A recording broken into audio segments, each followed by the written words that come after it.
Regresamos a este espacio televisivo, a Viva, un programa de la Renovación Carismática Católica de la Arquidiócesis de San Juan. Estamos compartiendo la unidad en la diversidad. Así que vamos a ver por qué en la diversidad y por qué la unidad. Pero para eso comenzamos primero con este texto maravilloso de Pablo, donde Pablo va enumerando cada uno de esos talentos, de los carismas, de los dones que el mismo Espíritu le va repartiendo a la comunidad. Y estábamos hablando que Pablo, ¿cuál era el propósito de que Pablo quisiera ir detallándolo de la manera que lo ha ido detallando? Porque ha sido específico en cada don, en cada carisma que el Espíritu le regala a esta comunidad.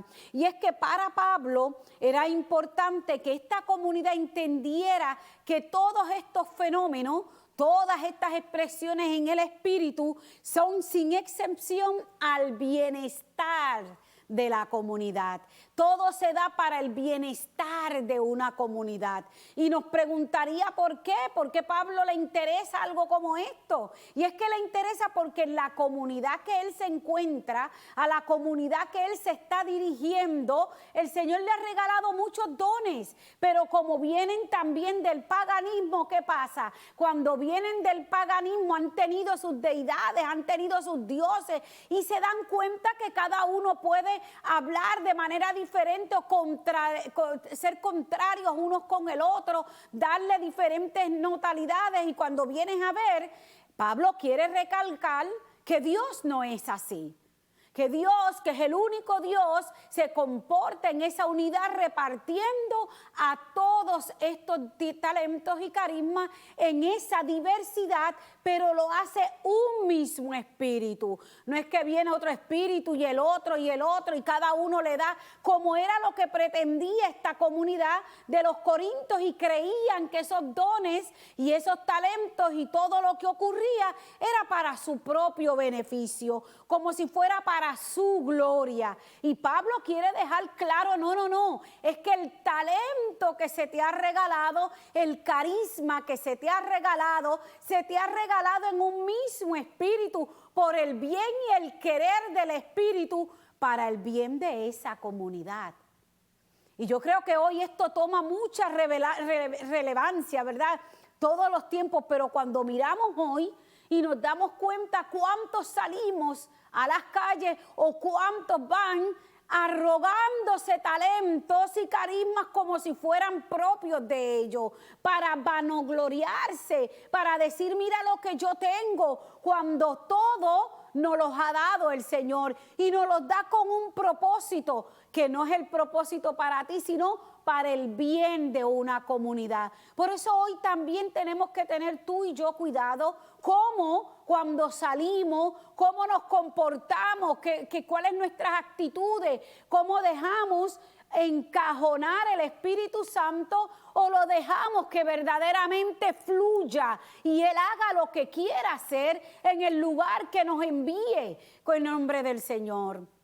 Tenemos que tener mucho cuidado de no apropiarnos de esos dones ni de esos carismas, sino ponerlos en función de la comunidad, en función de la iglesia, como así nos está hablando Pablo. Por eso es que Pablo habla diversidad de ministerios, pero un mismo Señor. O sea que podemos tener el ministerio pues de la catequesis, podemos tener la renovación carismática a la cual yo pertenezco, podemos tener un Juan 23, podemos tener un cursillista, diferentes con carismas distintos, pero todos unidos ¿en qué? En un mismo espíritu. Por eso no podemos estar pensando, mira, yo tengo más talento que tú, porque es que el espíritu nos los da para el bien de esa comunidad. Y es el mismo espíritu el que lo suscita, es el mismo espíritu el que suscita ese carisma en cada ministerio. Y tú y yo tenemos que tener eso en cuenta.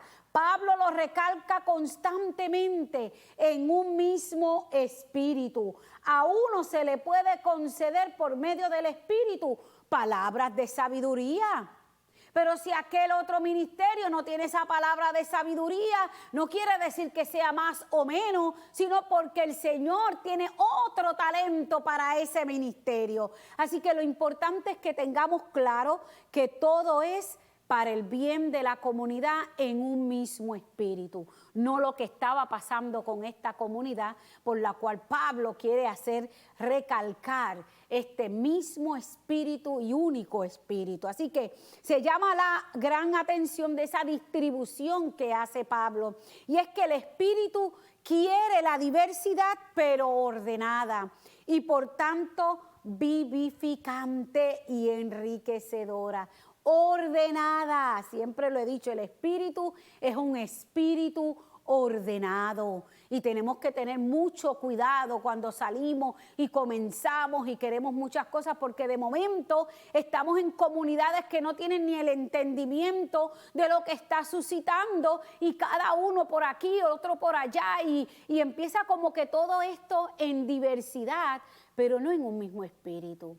Y tenemos que tener eso mucho cuidado. Primero, antes de, tenemos que estar revestidos, tenemos que habernos preparado, tenemos que haber hecho una comunidad o un momento de oración en comunidad o íntima. Tenemos que tener pasos antes para que todo esto se pueda dar y pueda orar en un mismo espíritu, y no nos confundamos y creamos que todo es del espíritu cuando no todo es del espíritu. ¿Se da cuenta lo importante que tenemos que estar preparados para poder tener también ese don del discernimiento? Porque el enemigo también lo conoce. El enemigo conoce bien lo que hace el Señor. Y si tú y yo no nos preparamos como debemos, podríamos estar confundiéndonos. Y Pablo quiere resaltarlo solo de un mismo espíritu. Por eso tú y yo tenemos que estar claros en esto. Dice que tenemos que estar claros también de que para estos corintios que iban pensando, ¿verdad?, porque vienen de este paganismo, hay un principio de unidad en la iglesia, nos quiere presentar Pablo, que no se apoya en ningún poder humano. Y fíjese que Pablo pudiera arrogarse, sin embargo él estaba claro que todo lo que ocurre en esa unidad de la iglesia no se apoyaba en ningún poder humano. Ni tú ni yo teníamos la grandeza, sino ¿quién? El mismo y único Espíritu, que es el que regala los dones, es el que regala los carismas y los da a cada quien como Él así lo entiende, cada quien como Él entiende para cada comunidad, el mismo espíritu. Pero nada, continuaremos profundizando un poquito en esta unidad de los cristianos en el próximo segmento.